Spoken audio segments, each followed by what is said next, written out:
My daughter thinks she deserves my retirement money. Then she chose her dad over me. I'm 55 years old. I've been a single mom almost my whole life. I raised my daughter by myself since she was just 2. Her dad left us. No help, no support, not even phone calls. I worked more than one job just to get by. Some mornings I worked at the store, and at night I cleaned offices. I did whatever I had to do to keep food on the table and give my daughter a normal life. I gave up so many things for her: vacations, new clothes, even small luxuries. I used that money to pay for her private school. On her 18th birthday, I got her a used car. I helped with her college expenses when I could. I didn't have much, but I gave her everything I possibly could. I never asked her to repay me. All I wanted was for her to grow up into a kind, responsible woman. Over the past 10 years, I finally started saving money for myself. I wanted to retire early and finally see the world. That was my dream. I wanted to walk the streets of Rome, take pictures of cherry blossoms in Japan, and sip tea in Turkey. After decades of working nonstop, this was the only thing I'd been looking forward to. Then everything changed when she found out how much I had saved. Her tone shifted. She sounded cold and distant. She asked, "So you've been saving all this money while I'm struggling to pay my rent?" I tried to be gentle. I said, "Sweetheart, I've done my job as a mom. You're an adult now. I just want to finally enjoy a little peace."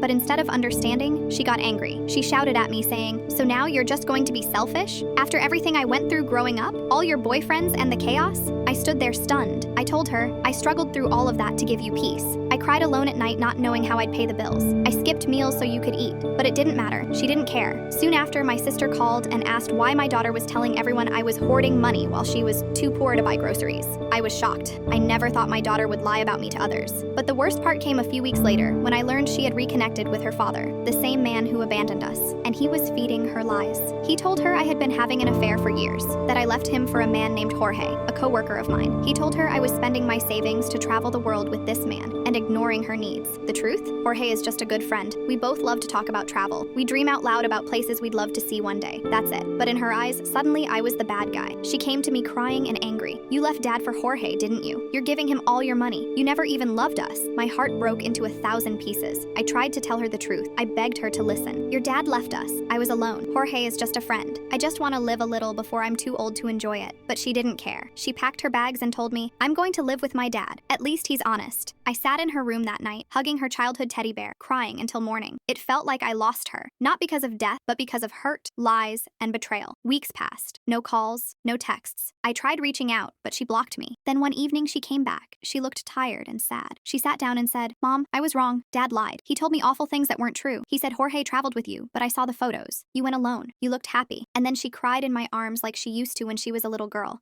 Sometimes, the hardest part of being a mother isn't the struggle. It's being misunderstood by the very person you sacrificed everything for.